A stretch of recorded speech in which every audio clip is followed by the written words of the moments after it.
Hello everyone, once again welcome back to my YouTube channel. ഇന്നത്തെ വീഡിയോയിലൂടെ നിങ്ങളുമായി share ചെയ്യാൻ പോകുന്നത് കണ്ടിന്യൂസ് ആയിട്ട് റോങ് പീപ്പിൾ അല്ലെങ്കിൽ റോങ് റിലേഷൻഷിപ്പ് മാനിഫെസ്റ്റ് ചെയ്യുന്നതിൻ്റെ പ്രധാനപ്പെട്ട 3 റീസൺസിനെ കുറിച്ചാണ്. അതായത് ചില ആളുകൾ പറയുന്ന ഒരു പ്രധാന പരാതി എന്ന് പറയുന്നത് ഇത് തന്നെയാണ്. എനിക്ക് 2-3 റിലേഷൻഷിപ്പ് ഉണ്ടായിരുന്നു, പക്ഷെ അതൊന്നും അങ്ങ് ഓക്കെ ആയില്ല അല്ലെങ്കിൽ വർക്കൗട്ട് ആയില്ല.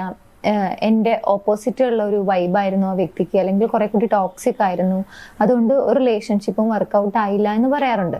സോ ഇതിൻ്റെ ഒരു പ്രധാനപ്പെട്ട 3 റീസൺസ് ആണ്. ഇതിൻ്റെ ഒരു സൊല്യൂഷനും പറയുന്നുണ്ട്. നമ്മളിനി പറയാൻ പോകുന്ന ഈ 3 കാര്യങ്ങൾ ശ്രദ്ധിക്കുകയാണെങ്കിൽ, അല്ലെങ്കിൽ അതിനുള്ള ഒരു സൊല്യൂഷൻ സ്വയം കണ്ടെത്തുകയാണെങ്കിൽ, തീർച്ചയായിട്ടും നിങ്ങൾക്ക് ആപ്റ്റായിട്ടുള്ള അല്ലെങ്കിൽ നിങ്ങളുടെ വൈബിന് കറക്റ്റ് മാച്ചിങ് ആയിട്ടുള്ള ഒരു റിലേഷൻഷിപ്പ് നിങ്ങൾക്ക് മാനിഫെസ്റ്റ് ചെയ്യാൻ സാധിക്കും. അപ്പോൾ റീസൺസ് എന്താണെന്നുള്ളത് ആദ്യം നോക്കാം.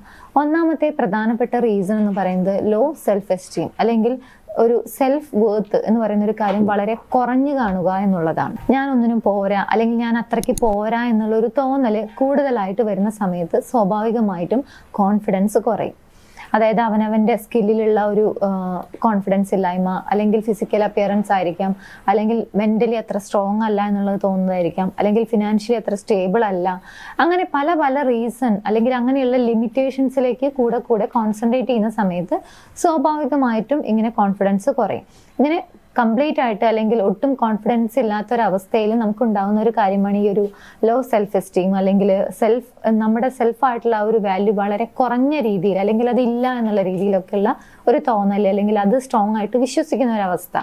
ഇങ്ങനെയുള്ള ഒരു മൈൻഡ് സെറ്റിൽ ഇരിക്കുന്ന സമയത്ത് നിങ്ങൾ ഒരു റിലേഷൻഷിപ്പിലേക്ക് എൻറ്റേർഡ് ആയി കഴിഞ്ഞാലും അത് നിങ്ങളെ എഫക്റ്റ് ചെയ്യും എന്നുള്ളതാണ്.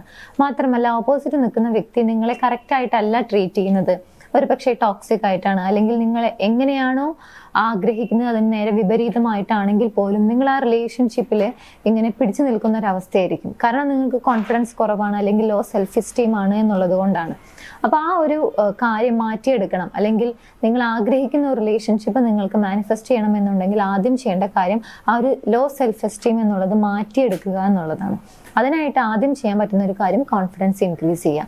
അതിന് ഏറ്റവും ബെറ്റർ നമുക്ക് എന്തൊക്കെ കാര്യങ്ങളാണോ നിലവിലുള്ളത്, എന്തെല്ലാം കാര്യങ്ങളാണോ നമ്മൾ ബെസ്റ്റ് അല്ലെങ്കിൽ ഗ്രേറ്റ്, അതിലേക്ക് കോൺസെൻട്രേറ്റ് ചെയ്യുക. അങ്ങനെ പോസിറ്റീവ് ആയിട്ടുള്ള രീതിയിൽ അഫർമേഷൻസ് കൊടുത്തുകൊണ്ടിരിക്കുക, അല്ലെങ്കിൽ അങ്ങനെ ചിന്തിക്കാൻ തുടങ്ങുക എന്നുള്ളതാണ് ഏറ്റവും ബെസ്റ്റ് വേ എന്ന് പറയുന്നത്. സോ റോങ് ആയിട്ടുള്ള ഒരു റിലേഷൻഷിപ്പ് മാനിഫെസ്റ്റ് ചെയ്യുന്നത് നിർത്തണം, അല്ലെങ്കിൽ അത് സ്റ്റോപ്പ് ചെയ്യണം എന്ന് ആഗ്രഹിക്കുന്നുണ്ടെങ്കിൽ കോൺഫിഡൻസ് ഇൻക്രീസ് ചെയ്യുക, ലോ സെൽഫ് എസ്റ്റീം എന്ന് പറയുന്ന ഒരു കാര്യം മാറ്റിയെടുക്കാൻ ശ്രമിക്കുക. രണ്ടാമത്തെ കാര്യം പീപ്പിൾ പ്ലീസിങ് ആറ്റിറ്റ്യൂഡ് ആയിരിക്കും. മറ്റുള്ള ആളുകളുടെ ഒരു ഒപ്പീനിയൻ, അല്ലെങ്കിൽ മറ്റുള്ള ആളുകൾ എസ് പറഞ്ഞു കഴിഞ്ഞാൽ മാത്രം ആ കാര്യങ്ങൾ മാത്രം ചെയ്യുന്ന, അല്ലെങ്കിൽ മറ്റുള്ളവരുടെ അഭിപ്രായങ്ങൾക്കനുസരിച്ച് മാത്രം കാര്യങ്ങൾ ചെയ്യുന്ന ഒരു സ്വഭാവം. സ്വന്തമായിട്ട് ഒരു അഭിപ്രായമോ അല്ലെങ്കിൽ ഒരു കാര്യം പറയാനുള്ള ഒരു കഴിവോ, അല്ലെങ്കിൽ എന്തെങ്കിലും സ്വന്തമായിട്ട് ചെയ്യാനുള്ള ഒരു കോൺഫിഡൻസ് കുറവ്, അല്ലെങ്കിൽ മറ്റുള്ള ആളുകൾ ഓക്കെ പറഞ്ഞു കഴിഞ്ഞാലേ ഉള്ളൂ, അല്ലെങ്കിൽ അവരെന്ത് വിചാരിക്കും, അവർ പറഞ്ഞതിനപ്പുറത്തേക്ക് ചെയ്തു കഴിഞ്ഞാൽ അവർക്ക് ഇഷ്ടപ്പെടാതിരിക്കുമോ, അല്ലെങ്കിൽ അവർ വെറുക്കോ, ഇങ്ങനെയുള്ള കൂടുതലായിട്ട് മറ്റുള്ള ആളുകളിലേക്ക് കോൺസെൻട്രേറ്റ് ചെയ്യുന്ന ഒരു ആറ്റിറ്റ്യൂഡ് അങ്ങനെ കൂടുതലായി വരുന്ന സമയത്ത് സ്വാഭാവികമായിട്ടും ഈ പീപ്പിൾ പ്ലീസിങ് എന്ന് പറയുന്ന ഒരു കാര്യം കൂടുതലായി വരും എന്നുള്ളതാണ്. മാത്രമല്ല, അവരെ കൂടുതലായിട്ട് ഡിപ്പെൻഡ് ചെയ്യാൻ തുടങ്ങും. അപ്പോൾ ആ ഒരു ഡിപ്പെൻഡൻസി കൂടി വരും. ഇതിന്റെ ഒരു പ്രധാനപ്പെട്ട റീസൺ എന്ന് പറയുന്നത് ഒറ്റയ്ക്കായി പോവും, അല്ലെങ്കിൽ ഒറ്റയ്ക്കായി കഴിഞ്ഞാൽ ഈ കാര്യങ്ങളൊക്കെ ഞാൻ എങ്ങനെയാണ് മാനേജ് ചെയ്യുക, അല്ലെങ്കിൽ ആ റിലേഷൻഷിപ്പ് ഇല്ല എന്നുണ്ടെങ്കിൽ എനിക്ക് ലൈഫ് എങ്ങനെ മുന്നോട്ട് കൊണ്ടുപോകാൻ കഴിയും, ഇങ്ങനെയുള്ള കാര്യങ്ങളെ കുറിച്ചുള്ള ഒരു ഭയം അല്ലെങ്കിൽ ഒരു ആങ്സൈറ്റി ഇത് കൂടുന്ന സമയത്താണ് ഇത്തരത്തിൽ പീപ്പിൾ പ്ലീസിങ് അല്ലെങ്കിൽ കോ ഡിപ്പെൻഡൻസി എന്നൊക്കെ പറയുന്ന കാര്യം കൂടുതലായിട്ട് ഇൻക്രീസ് ആവുന്നത്. അതായത് റോങ് ആയിട്ടുള്ള റിലേഷൻഷിപ്പ് കണ്ടിന്യൂസ് ആയിട്ട് നമ്മൾ അട്രാക്ട് ചെയ്യുന്നുണ്ടെങ്കിൽ അതിൻ്റെ രണ്ടാമത്തെ ഒരു റീസൺ എന്ന് പറയുന്നത് പീപ്പിൾ പ്ലീസിങ് ആറ്റിറ്റ്യൂഡാണ്. ഇത് നമുക്ക് ചേഞ്ച് ചെയ്യണമെന്നുണ്ടെങ്കിൽ അങ്ങനെ ഒറ്റയ്ക്കായി പോവും, അല്ലെങ്കിൽ ഒറ്റയ്ക്കായി പോയാൽ എന്ത് ചെയ്യും, അല്ലെങ്കിൽ മാനേജ് ചെയ്യാൻ കഴിയില്ലേ, ഇങ്ങനെയുള്ള ഫിയർ ഉണ്ടായിരിക്കും, ഒരുപാട് ഭയം ഉണ്ടായിരിക്കും. അങ്ങനെയുള്ള കാര്യങ്ങളെ ഓവർകം ചെയ്യാൻ ശ്രമിക്കുക എന്നുള്ളതാണ്. അത് ഓവർകം ചെയ്യാൻ സാധിച്ചു കഴിഞ്ഞാൽ സ്വാഭാവികമായിട്ടും നിങ്ങൾക്ക് നിങ്ങളുടെ കാര്യങ്ങൾ കൃത്യമായി ചെയ്യാനും ആ ഒരു എന്ത് കാര്യം ചെയ്യാനാണെങ്കിലും അതിനൊരു കോൺഫിഡൻസ് കിട്ടും, അല്ലെങ്കിൽ ഒരു ക്ലാരിറ്റി കിട്ടും. ഇനി എന്ത്, അല്ലെങ്കിൽ എന്ത് വേണം, എന്ത് വേണ്ട, ഇങ്ങനെയുള്ള കാര്യങ്ങളെക്കുറിച്ചൊക്കെ ഒരു വ്യക്തത ഉണ്ടായിരിക്കും എന്നുള്ളതാണ്. ഇന്റൻഷൻ എപ്പോഴും ക്ലിയർ ആയിരിക്കും. എന്നാൽ പീപ്പിൾ പ്ലീസിങ് ആറ്റിറ്റ്യൂഡ് ആണെന്നുണ്ടെങ്കിൽ ഇന്റൻഷൻ എപ്പോഴും ക്ലിയർ ആയിരിക്കില്ല. കാരണം മറ്റുള്ള ആളുകളെ കുറിച്ചിട്ടായിരിക്കും എപ്പോഴും എന്നും ചിന്തിച്ചുകൊണ്ടിരിക്കുന്നത്. അതുകൊണ്ട് തന്നെ അവനവനെ കുറിച്ച് ചിന്തിക്കാനുള്ള സമയം കുറവായിരിക്കും, അല്ലെങ്കിൽ അതിനൊട്ടും എഫേർട്ട് എടുക്കില്ല എന്നുള്ളതാണ്. സോ ഇത്തരത്തിൽ ടോക്സിക് ആയിട്ടുള്ള റിലേഷൻഷിപ്പ് അട്രാക്ട് ചെയ്യുന്നത് സ്റ്റോപ്പ് ചെയ്യണമെന്നുണ്ടെങ്കിൽ പീപ്പിൾ പ്ലീസിങ് ആറ്റിറ്റ്യൂഡ് മാറ്റുക. അതിന് വേണ്ടിയിട്ട് ഫിയേഴ്സ്, ഭയം അല്ലെങ്കിൽ ആങ്സൈറ്റി അങ്ങനെയുള്ള കാര്യങ്ങൾ ഉണ്ടെങ്കിൽ അത് ഓവർകം ചെയ്യാൻ വേണ്ടിയിട്ട് എന്തെല്ലാം കാര്യങ്ങൾ ചെയ്യാൻ പറ്റുമോ അതിനു വേണ്ടി ട്രൈ ചെയ്യുക. മൂന്നാമത്തെ പ്രധാനപ്പെട്ട ഒരു റീസൺ എന്ന് പറയുന്നത് അൺക്ലിയർ ഇന്റൻഷൻ, അല്ലെങ്കിൽ ഒരു ക്ലാരിറ്റി ഇല്ലായ്മ.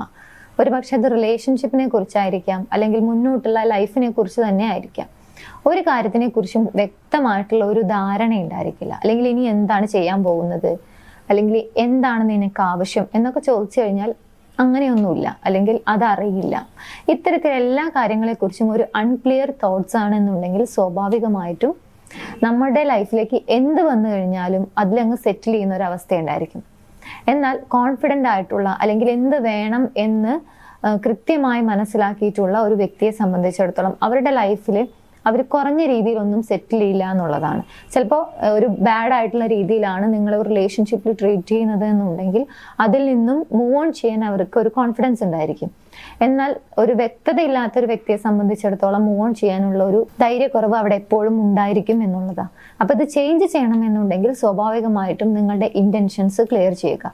അത് റിലേഷൻഷിപ്പിനെ കുറിച്ചാണെങ്കിലും ഓവറോൾ നിങ്ങളുടെ ലൈഫിനെ കുറിച്ചാണെങ്കിലും എന്ത് വേണം എന്ത് വേണ്ട എന്നുള്ള കാര്യത്തിനെ കുറിച്ചെങ്കിലും അറ്റ്ലീസ്റ്റ് ബി ക്ലിയർ.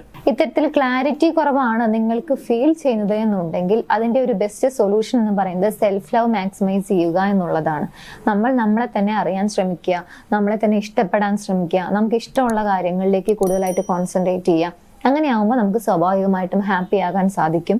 മാത്രമല്ല ആ ഹാപ്പിനെസ് നിലനിർത്തുന്നതിന് വേണ്ടിയിട്ട് നമുക്ക് എന്ത് വേണം എന്ത് വേണ്ട അങ്ങനെയുള്ള കാര്യങ്ങളെക്കുറിച്ച് വ്യക്തമായിട്ട് നമുക്ക് ഓട്ടോമാറ്റിക്കലി നമുക്ക് ആ ഒരു ഡിസിഷൻ എടുക്കാൻ സാധിക്കും എന്നുള്ളതാണ്. ഇതിന് വേണ്ടത് സെൽഫ് ലവ് മാക്സിമൈസ് ചെയ്യുക. നിങ്ങൾക്ക് നിങ്ങളുടെ സെൽഫ് ലവ് ഇൻക്രീസ് ചെയ്യാൻ പറ്റുന്ന രീതിയിൽ എന്തെല്ലാം കാര്യങ്ങൾ ചെയ്യാൻ പറ്റുമോ അതിനൊക്കെ എഫേർട്ട് എടുക്കുക എന്നുള്ളതാണ്. ഈ 3 റീസൺസ് അറിഞ്ഞോ അറിയാതെയോ ആണ് നിങ്ങളുടെ മൈൻഡിലുള്ളത്, അല്ലെങ്കിൽ നിങ്ങളത് കണ്ടിന്യൂസ് ആയിട്ട് ചെയ്തുകൊണ്ടിരിക്കുന്നത് എന്നുണ്ടെങ്കിൽ അതാണ് ഒരു റോങ് ആയിട്ടുള്ള റിലേഷൻഷിപ്പ് ഒന്നിന് പുറകെ ഒന്നായിട്ട് അത് അട്രാക്ട് ചെയ്യുന്നതിന്റെ ഒരു പ്രധാനപ്പെട്ട റീസൺസ്. അപ്പൊ ഈ പറഞ്ഞ രീതിയിൽ അത് ചേഞ്ച് ചെയ്യാൻ നിങ്ങൾക്ക് സാധിക്കുകയാണെങ്കിൽ തീർച്ചയായിട്ടും നിങ്ങൾ ആഗ്രഹിക്കുന്ന രീതിയിലുള്ള റിലേഷൻഷിപ്പ് നിങ്ങൾക്ക് മാനിഫെസ്റ്റ് ചെയ്യാൻ സാധിക്കും. സോ ഇങ്ങനെയുള്ള ഒരു പ്രശ്നം നേരിടുന്ന ഒരു വ്യക്തിയാണ് നിങ്ങൾ എന്നുണ്ടെങ്കിൽ തീർച്ചയായിട്ടും ഈ വീഡിയോ നിങ്ങൾക്ക് യൂസ്ഫുൾ ആയിരിക്കും. ഇനി നിങ്ങളുടെ റിലേഷൻഷിപ്പിൽ നിങ്ങൾ മറ്റെന്തെങ്കിലും റിലേഷൻഷിപ്പ് പ്രോബ്ലം ഫേസ് ചെയ്യുന്നുണ്ടെങ്കിൽ അതിനൊരു പ്രോപ്പർ ഗൈഡൻസ് വേണമെന്ന് ആഗ്രഹിക്കുന്നുണ്ടെങ്കിൽ മുകളിൽ കാണുന്ന നമ്പറിലേക്ക് കോൺടാക്ട് ചെയ്യാവുന്നതാണ്. ഇനി നമുക്ക് മറ്റൊരു വീഡിയോയിൽ കാണാം. Thank you.